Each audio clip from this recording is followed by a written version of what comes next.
I call this fly the dirty carrot for some pretty obvious reasons. There's really nothing new to see here, just another variation of a waltz worm, but there's something about this pattern that's been absolutely magical as of late here in New Jersey. It's consistently taken trout when nothing else will. Maybe it's the orange hotspot collar, or the mix of dubbings on the body, or maybe even the gold wire, which adds a little bit of shine and the look of segmentation. There's really no way of telling. I just know for right now the pattern is working exceptionally well. The foundation of the dirty carrot is a Falling Mill 50-45 jig force hook in size 14, but feel free to go smaller or larger if you like. I pair this with a slightly oversized 1/8" black nickel slotted tungsten bead. Insert the point of the hook into the small hole of the bead, then work the bead around the hook bend and up the shank until it rests behind the eye. You can then get the assembly firmly secured in the jaws of your tying vise. For thread, I load a bobbin with a spool of fluorescent orange UTC 70 denier. Get the thread started on the hook shank behind the bead, and after taking a few wraps both forward and back, snip off the excess tag. End with your tying thread right at the back edge of the bead. .02 lead-free wire is used to add weight, to help stabilize the bead on the hook, and to add some taper to the body of the fly. With the spool in hand, insert the end of the wire into the back of the bead on top of the hook shank and take nice tight thread wraps to anchor it there. Begin taking rearward touching wraps with the wire behind your tying thread. 5 or 6 are all you need.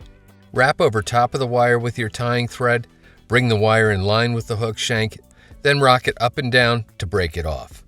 Continue taking thread wraps over top of the wire wraps to further anchor them. End with your tying thread hanging at about the hook point. Small gold ultra wire is used to rib and segment the fly. A 6-inch length will make numerous dirty carrots. Butt the end of the wire against the wire wraps on the underside of the hook shank and take thread wraps to secure it there all the way back to the start of the hook bend, then forward so it hangs at the hook point. 2 colors of rabbit fur dubbing are used to create the body of the fly. I feel it might be this mix that really sells the pattern. One is brown olive, the other is a color called woodduck. It's one of my favorites. Pull ample, similar-sized clumps from each packet. Then mix the 2 colors only somewhat well. No need to use a coffee grinder here. You want a few discrete patches of color to remain in the mix.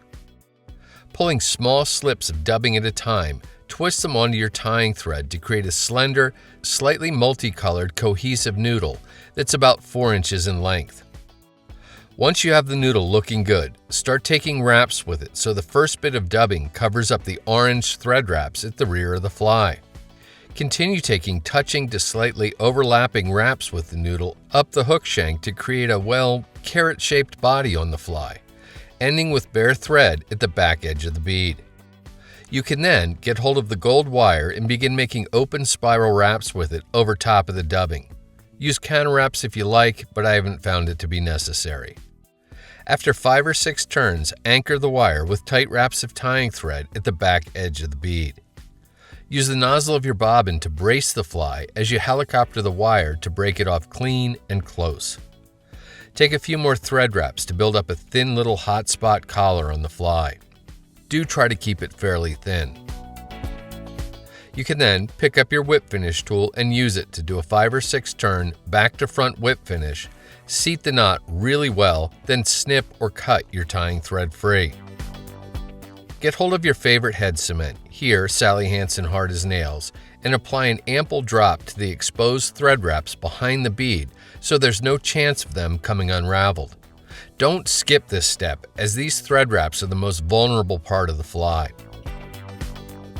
Again, nothing new or earth-shattering here, just another guide-style fly that I've found to be super effective, at least for now, here in Northwest New Jersey.